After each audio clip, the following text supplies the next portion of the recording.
Alright, so basically the title of this video is gonna be I almost got shot over $600 and how do I feel, you know? And did everybody see the video that I made or no?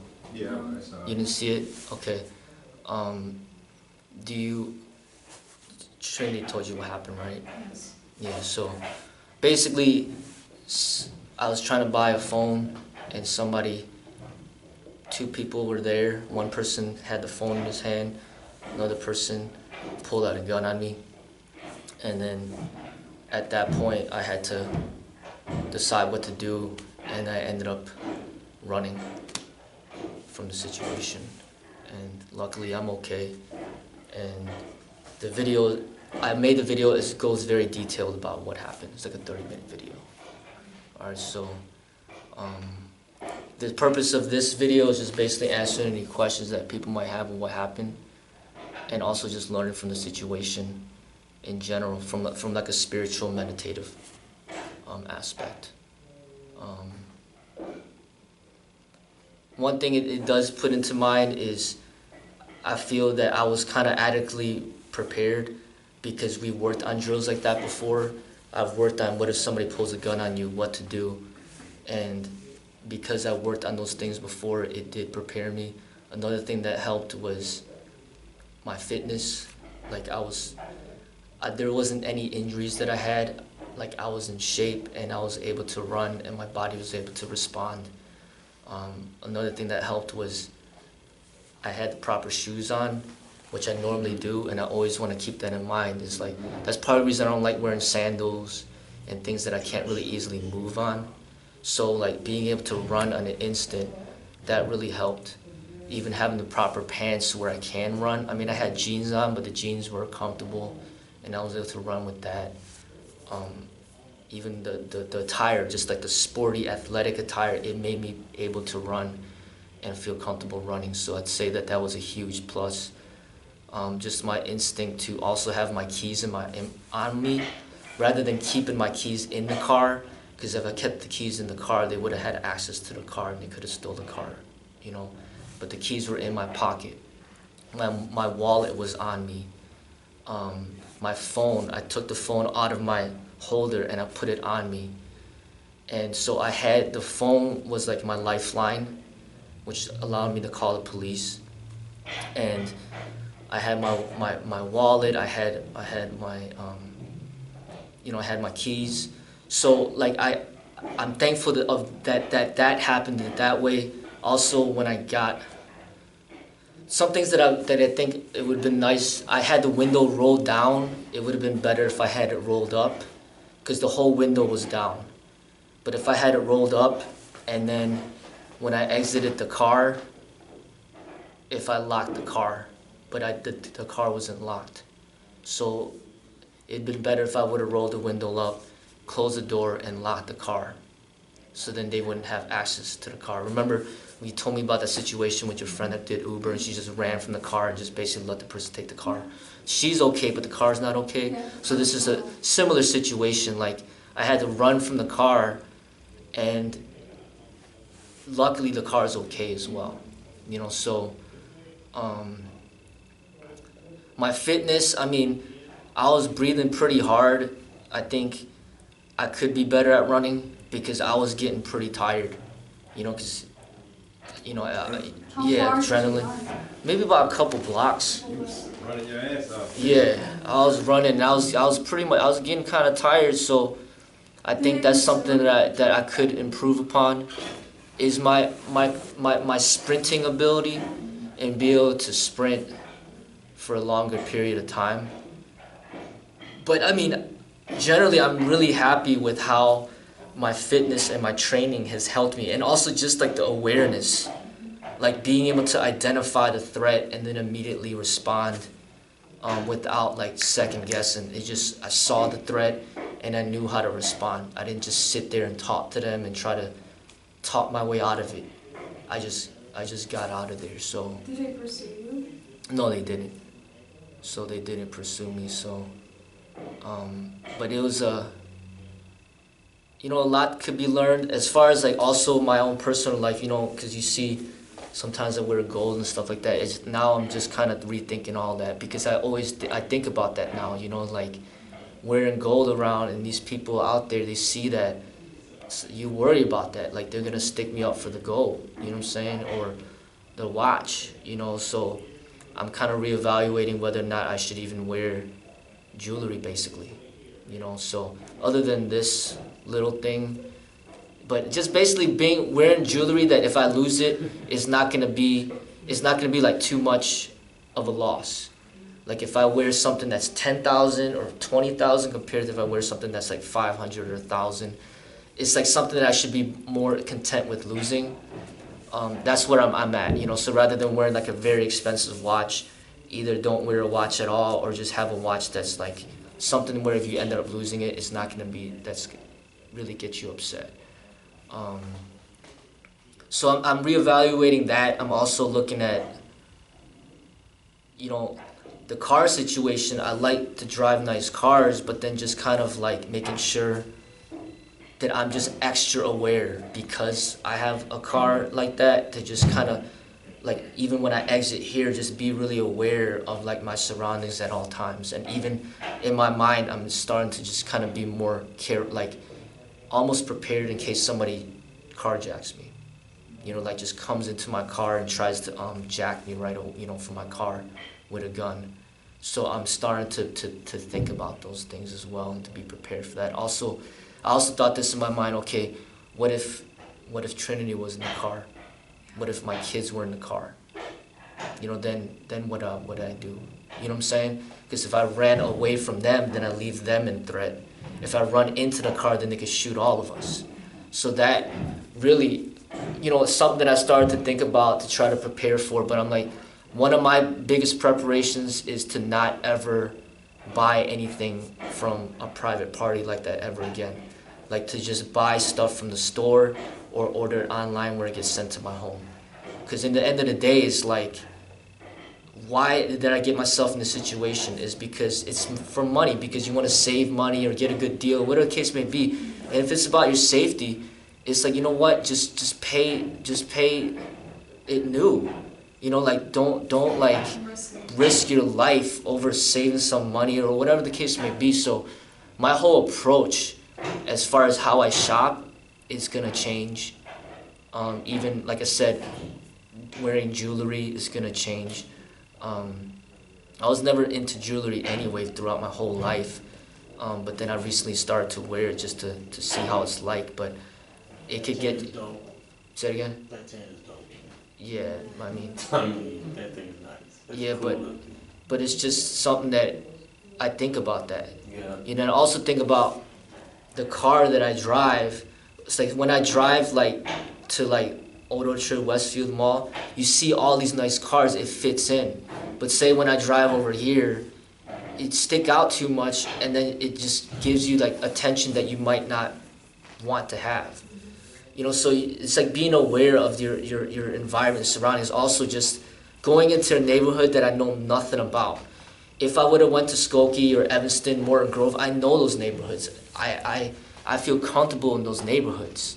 Even Howard Street, I work here, I feel comfortable. But when you go to a neighborhood that you know absolutely nothing about, that right there, it's on me. That's something that I gotta be very attentive of, to make sure that I don't take those risks like that, you know. And when it all happened, I mean, it's almost like I already prepared for this stuff, because I always think of my life. I look at Tupac, he got shot and killed at 25. Before that, he got shot 5 times and he survived it. And he already knew that he's probably gonna die young, so he already prepared his life knowing that. And then Bruce Lee, being someone that I look up to, he died at 32. So when I was like 28, I was looking at Bruce and I was like, you know what, I might die at 32 myself, so let me live my life so then I could be content that if I died at that age, I'll be fine. You know, I'll be happy that I lived a good life.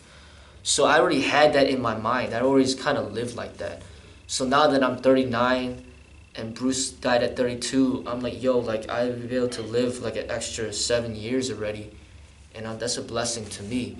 And then now this happened, and I could have died like just a couple days ago. Then I'm like, you know what? I feel happy with how I live my life. Like I feel really content. But the only thing that was holding me back, or that kind of, that I was kind of like, that it was on my mind, I mentioned it to Trinity already, was just that I wanted to like prepare, like to have her be able to like take over the things that need to be taken over, as far as like taking care of kids and running the business and keeping the school going. I wanted her to have access to certain information that she didn't have access to. So as soon as after that thing happened, I started giving her all that information to prepare it, kind of like a will, in case I'm not here, this is what I want you to do. And I didn't have that before this incident, because I just didn't take the time to do that. But now that this happened, I prepared that list, and I shared it with her, and now she knows like what I want. But other than that, I didn't really have, like, I was in protective mode, but I wasn't like necessarily that afraid of dying. It was just, I just wanted to basically be in that moment to at least fight back how I could. My fighting back was running, right? But I felt like I was prepared, because I used to be police, and that's how they train you. They train you to survive these things, and I train in the martial arts, and I train to survive these things. It's just and I'm thankful that I'm okay. I'm thankful that even my car is okay, and I didn't even lose my money. And I'm thankful for the experience. I'm thankful to be able to even talk about it, and I'm thankful that this is something that could actually enhance my ability as a teacher, as a Sifu. Also enhance my ability as a protector of myself, of my family, children. It's making me more aware of things that certain things you might take for granted. So even like, just wanting me to even keep this place more secured, just be more attentive to whoever comes through the door. And I also thought about, what if I had a gun on me, what would have happened? And I'm like, what, that more likely than not could have made things a lot worse. So I don't think that a solution would be to have a gun. Even though I can if I wanted to, I don't think that would be a good solution. I think, remember I showed you that video of that firefighter who died? Mm-hmm. Like, that could have easily happened if I had a gun. Yeah. No problem. Because then you force that head-on violence against violence, and then there's a good chance I would have died if I pulled out a gun, if I had one. So I don't think that would be a good solution.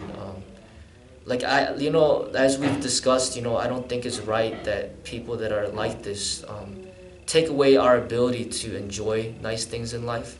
Like, why can't we have jewelry? Why can't we have nice cars or nice things because we're afraid people are going to steal it from us or violently kill us for it?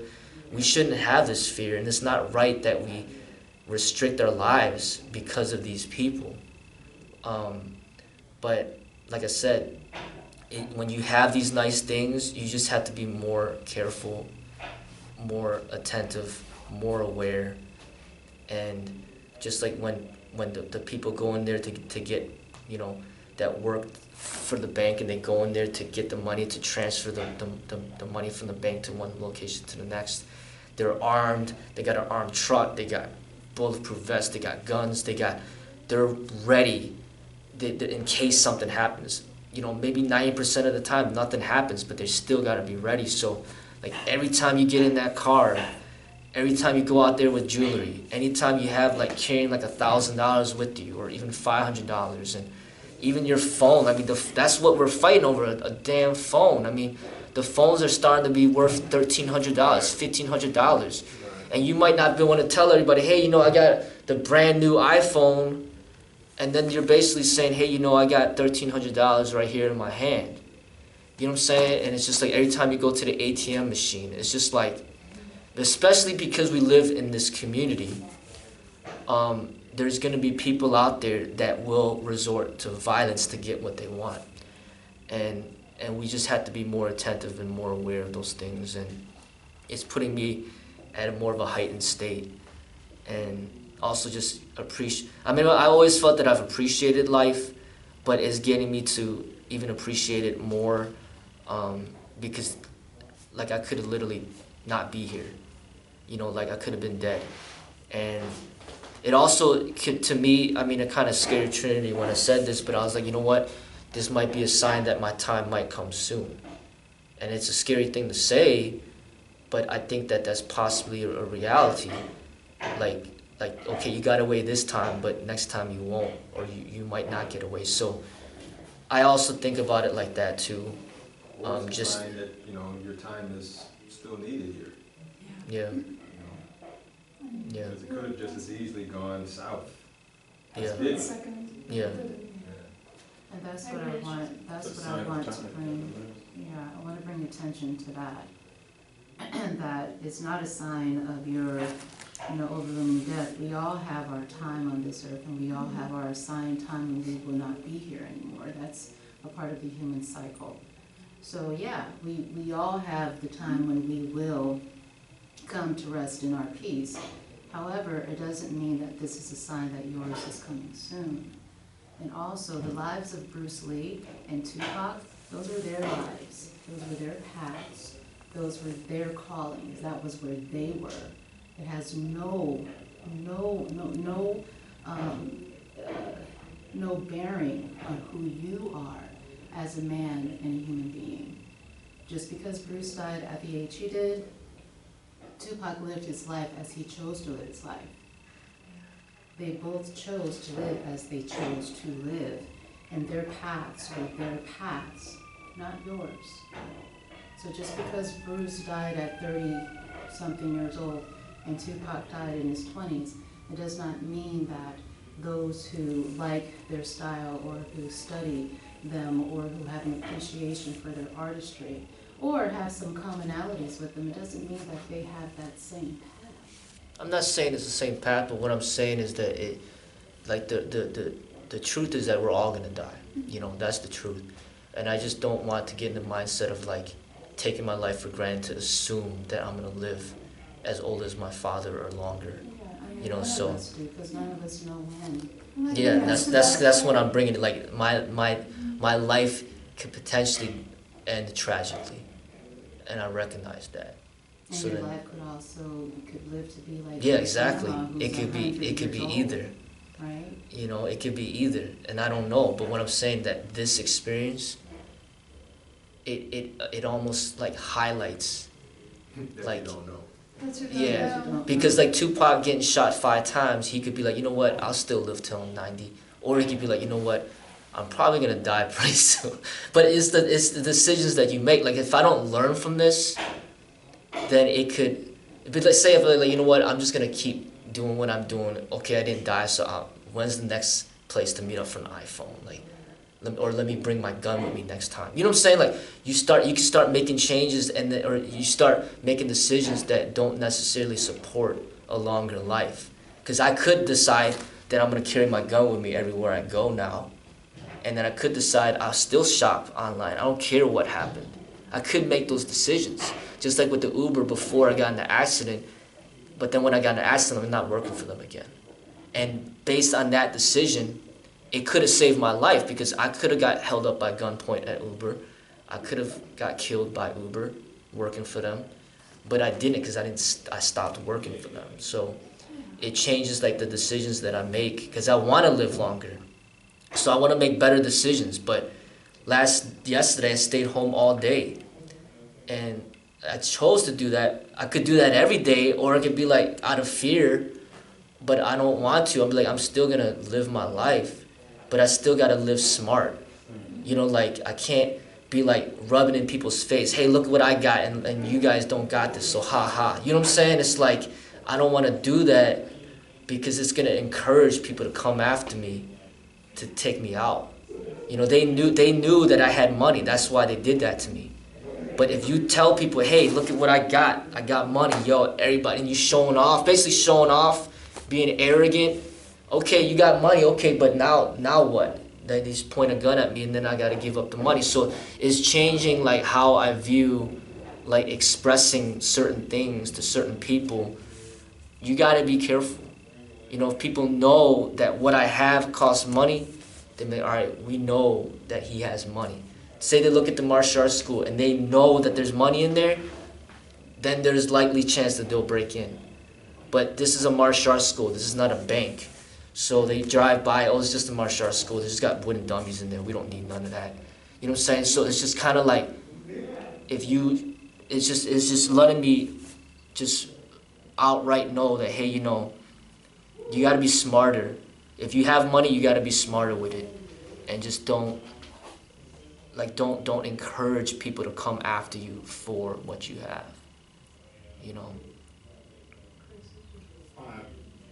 Just at the mention of like just jewelry and stuff, it's such a dumb question, but I was kind of just curious, did you have, you know, your jewelry on when this happened? Yeah, I mean, luckily, because I know that chain is a beautiful piece, and it's not small. You know? Yeah. Luckily, I didn't have that on, and I didn't have my watch on either. Oh, okay. I just had this on. Yeah. You know, and I had my FMK thing, right. And it was kind of covering me, and like I told Trinity, I don't know why they didn't shoot me, but they might have looked at me and be like, you know what, let's just. It might not have bullets in their gun. They might not have. We never had the intention. We don't know. They just were you know. hoping you. Yeah. Yeah, we don't know, because they could have looked at me and be like, you know what, he's, you know, he looks like he's not that bad of a person. So I don't know. You know what I'm saying? Yeah. So. Yeah, I mean, but I think that's the reality though. Like, the faster you run and react, it's just harder to shoot a moving target. You know what I'm saying? Because if you stand there, be like, don't shoot, that all that time that you're standing there, they can shoot you. But if you literally just don't give them any time and you just start running, it's hard to shoot a moving target.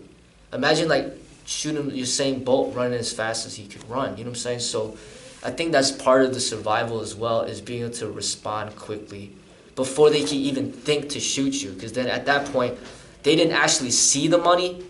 So then in their mind, they're like, shoot, you know, we could shoot him and kill him. He might not even have the money anyway. Right. You know what I'm saying? So they're like, man, like, let's not even take that risk, because then we might get caught and we might get in jail. Just we don't even get any money out of it. Right. You know, so it's just, like I said, you know, I'm thankful that I'm okay, but there's a lot to be learned as far as what led up to this, you know, and just lifestyle things as well. You know, I wouldn't have this problem if I didn't have the money to buy the phone to begin with. I wouldn't have this problem if I didn't have a car to drive there. You know what I'm saying? So it's just like, you know, the people that live simple lives, like my father, he doesn't use the internet like that, so I wouldn't have the problem if I wasn't using the internet. You know what I'm saying? It's like certain decisions you make could change outcomes on certain things, you know? And I think that's just something to bring awareness to, as far as like, you know, your personal lifestyle and certain things that you choose to do, you know? Yeah. The biggest thing that I got out of your story is just, first of all, it's a blessing, and we're okay, and we have you here. And I'm grateful for that. I'm grateful that the circumstances were such, and I'm grateful that you're protected. That just means to me that you're needed in this world, you're needed in this school, you're needed in your family, for your wife, for your kids. You are needed, you are precious. That is why you were safe. That's how I see that. You have been chosen to be safe. So many others were not that lucky. The way I look at it, when I found out, I just said a prayer and I cried, because I said to myself, you have been chosen to do great things. You have been saved so you can continue doing what you're doing, sharing what you are sharing, being who you are. You have been chosen. That's how I see it. Yeah. I'm grateful for that. I'm happy you're here. Thank you for sharing all of this. We can learn that. We can learn from that. I have bought some things on the internet, and I have met people in the parking lots. I went to their houses. It was 2, 3, 4 years ago. And I was completely unaware. I'm so trusty, you know how trusty and open I am. But then I changed because we start training survival techniques and going through different scenarios, and that made me think, all right, and you love people fine, but you're a woman and you're 115 pounds, so just be aware. And that awareness changed me 3 years ago, and I have not bought anything on the internet since, because it's not worth it. So we may modify our behavior. We need to survive. Who said that it's not the smartest species that will survive? It's the one that can adapt better. So just here to live and adapt and learn. In the meantime, we're here to count our blessing, and this is the blessing, so I'm grateful for that. Good to have you here. It also brings attention to divine intervention that appears as our intuition. Because you shared that there were several times where you felt like, okay, this doesn't feel right. Mm-hmm. And so that is indication that, that what you were feeling, that it was right, that it was right, and there are circumstances, and I believe that we have a knowing. There are some things that happen, mental health or trauma that might mix those wires up where you're not certain, but in normal circumstances, when you get that, you can trust it. When you get that intuition, you can trust it. And, like we said, we don't know why this happened, and we don't know why he didn't pursue you. We don't know why things didn't go worse than what they could have, but we do know that it didn't. And so there is a higher calling, there is a purpose, there is a reason. And like you're doing right now, and reflecting and learning from the situation, and helping others to learn so that they don't walk into situations like that. Like all of this is turned into the education, the growth and wisdom, from circumstances like this. However, I think the hugest thing is that there was and that there is the presence of divine intervention. And it happens sometimes in the area around us, but it happens a lot within ourselves through our intuition, through those feelings that you get, the feelings that you got when you got off the interstate, the feeling you got when you were going into the neighborhood, and even when you were sitting in the car saying, okay, I need to prepare myself. Like all of that was telling you, it's probably ain't good. We have to trust it. We have to trust it. And that's what I was telling you the day before yesterday. And yesterday is that you can trust that. You can. And it's there to safeguard you, to be a word of wisdom and encouragement to someone else when you need it to be.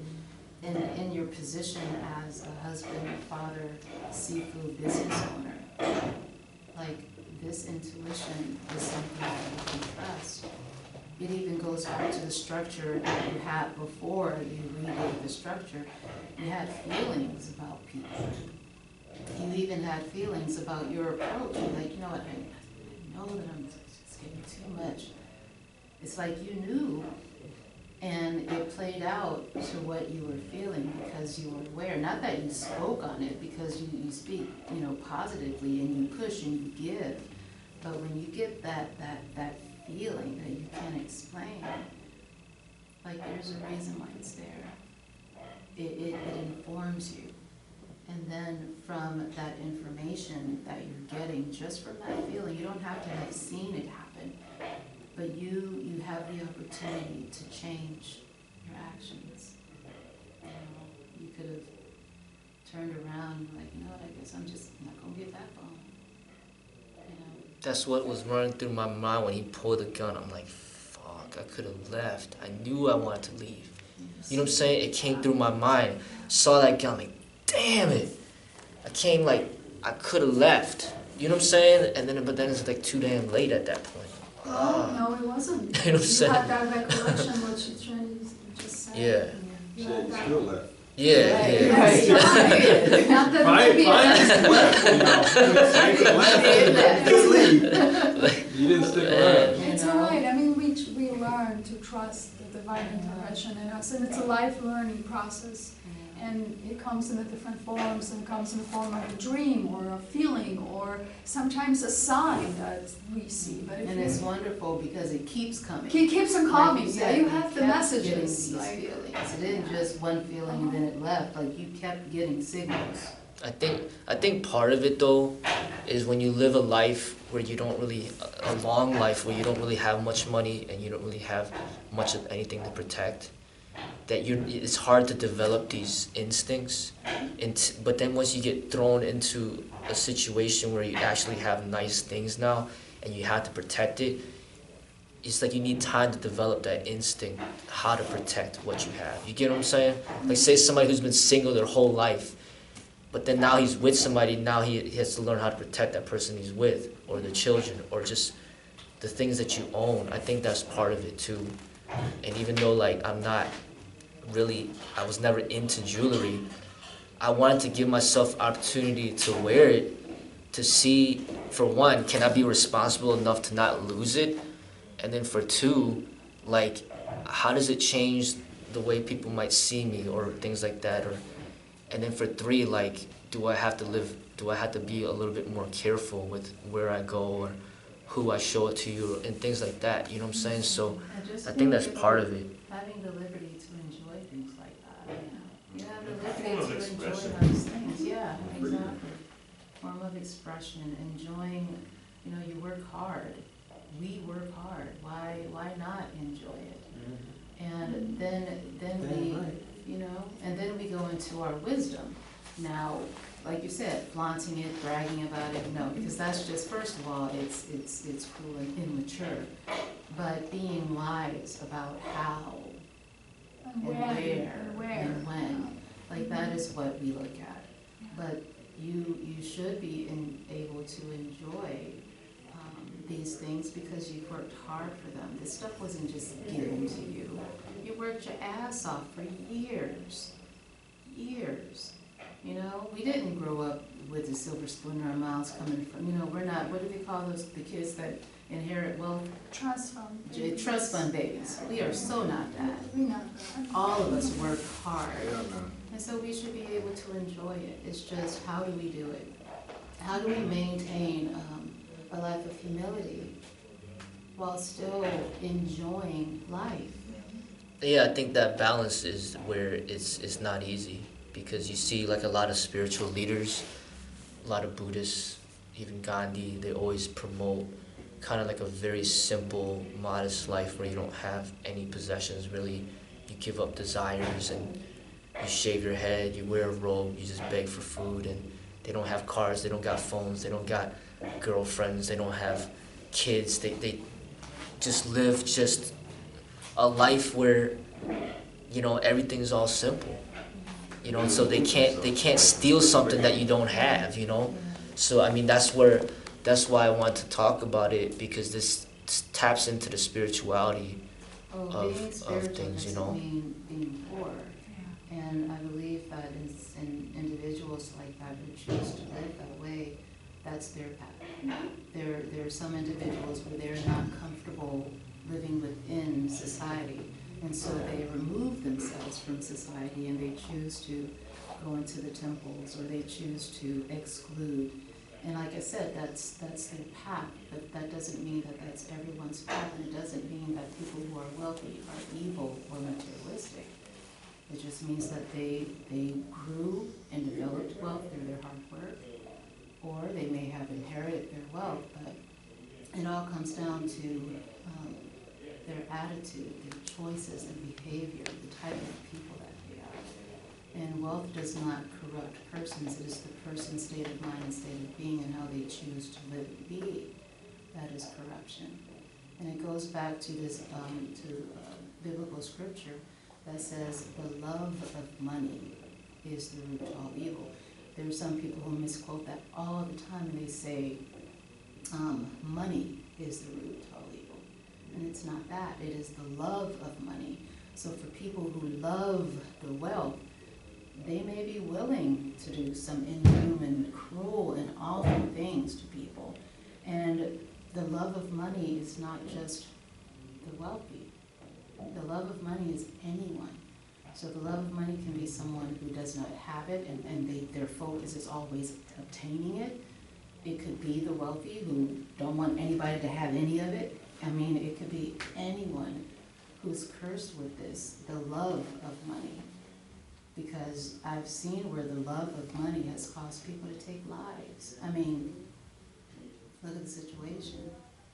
And then also, you know, and even it's different from desperation, like a person who will go to a store and steal food because they're starving or because they have a starving family.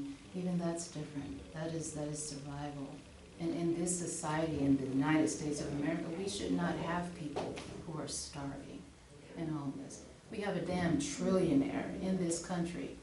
There should not be anyone starving or without a home. Or desperate enough to resort to violence so they can survive. So they can survive. But My heart goes to those people who something do that. in here, 'cause I don't want to lose this. It's going to kind of turn us from what we're talking about now. yeah. I just want to put it out there real quick. Back to what I think Trinity you were saying about like instincts and divine intervention and like intuition. The interesting thing is that, you know, we train in that. And I'll use the word awareness. Like that's the meditation, right? You know, and so one of the things that we're trying to do is like we come here on Saturdays and we do the meditation here, but then how do you apply that to different contexts in our life? And that was a very specific context that you were in. And the meditative stuff was coming to you, but you weren't familiar with that context. Like in that, you know, and so I think that's like, in terms of like using that as a skill and being able to grow and build, to me, that's a huge, you know, lesson. Like we're using it, like listen to your instincts and this and that. Yes, but the context is in the meditation of like, oh shit, my awareness is coming to me like something, I'm very aware of what's going on, but for whatever reason, I'm not really listening to it. You know, and that probably because of the context that it was in. It was an unfamiliar context. So, you know, we're trying to apply like the meditative practices in all contexts of our lives.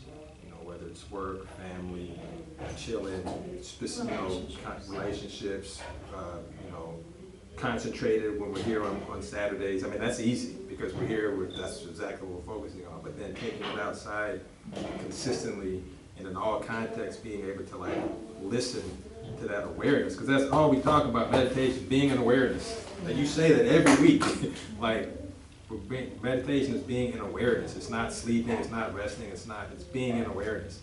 You know, so I felt like from what you were sharing, it was all coming to you in that moment. Like, this doesn't feel right, let me take off my seatbelt, let me do, like, you were aware. And then even up to the last minute, I mean, it took you a minute to like act on it, but you finally did. Like, fuck it, I'm running. You know, they're not going to take my money and my life. I'm just gone. And you survive.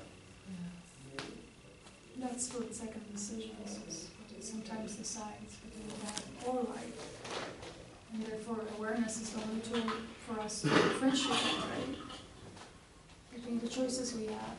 So they come from the good space. So they come from this space, not the space of fear, but the space of heart and confidence and mindfulness.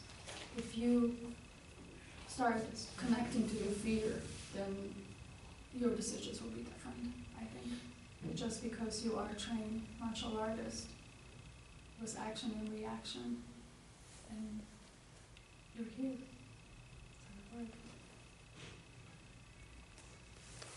So, want to be able to thank you for sharing this time. And like I said, I wanted to use it to learn as much as possible from the experience. And then just move on and be happy. But it's very, very relevant to everything that we're doing here. And, you know, I'm thankful. I'm thankful to be here. Thankful to be alive. Thankful to be able to spend this time and have this this community, this family here. So thank you. Thank you.